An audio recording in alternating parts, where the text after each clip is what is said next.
I'm a 56-year-old rural gun-owning white guy. And if Kamala Harris thinks I'll vote for her, she's right. In the last year, what has the Republican-led U.S. House of Representatives done for us? They fired a speaker and then wasted 7 weeks trying to replace him. They fired him because he worked with the Democrats to keep from shutting down the government because they failed to pass a budget in the previous year. They had a boatload of hearings trying to find a reason to impeach Joe Biden and couldn't come up with anything. They moved on to Secretary Mayorkas of DHS. They, again, had a boatload of hearings and they couldn't really find anything. No violations, no high crimes or misdemeanors. But the MAGA base, they wanted an impeachment, so they impeached him anyway. Sent it to the Senate, and they dispatched of it in less than a day without a trial because there was nothing there. More time wasted. They almost fired their next speaker because, again, he worked with the Democrats to keep from shutting down the government. I see a pattern. Instead of working on a budget and funding the government, they pass continuing resolutions or fight over passing them.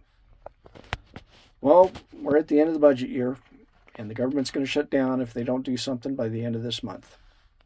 The good news is there is a continuing resolution to keep the government open through March, or until March of next year. It's got bipartisan support in both the House and the Senate if it were voted on as it is. Unfortunately, Speaker of the House, MAGA Mike, Christian nationalist Republican out of Louisiana, he has the power to put whatever he wants in that bill before the House votes on it. And he said that he's going to attach the SAVE Act, Safeguard American Voter Eligibility Act, must provide proof of citizenship to register to vote. They don't want to keep funding the government. They want it to shut down, and they want to blame the Democrats. But there's no way the Democrats will vote for that because, one, there's already a federal law that makes it illegal for non-citizens to vote. Two, despite Donald Trump and his MAGA minions' lies, there is absolutely no evidence that non-citizen voting is impacting any election in America. But they keep going after it. There's another reason. They want that to pass because if there's one thing Republicans love to do, it's keeping people from voting. By the way, check your voter registration, especially if you're in Ohio, Texas, any southern state, any red state. They're knocking people off the voter rolls. Anyway, where was I? Yeah, Democrats aren't going to vote for it. The Brennan Center for Justice studied it, and this is what they found. They found that 3.8 million Americans don't have the paperwork necessary to prove their citizenship, a passport, birth certificate, or naturalization papers. They don't have it. Do you know where your birth certificate is?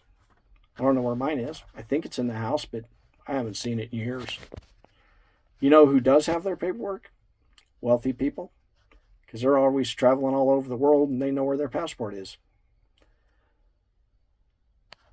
8%, according to the Brennan Center study, 8% of white currently eligible voters would not be eligible if this passes.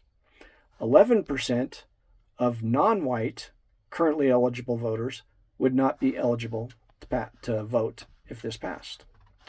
That's why the Democrats won't vote for it, because Democrats want people to vote.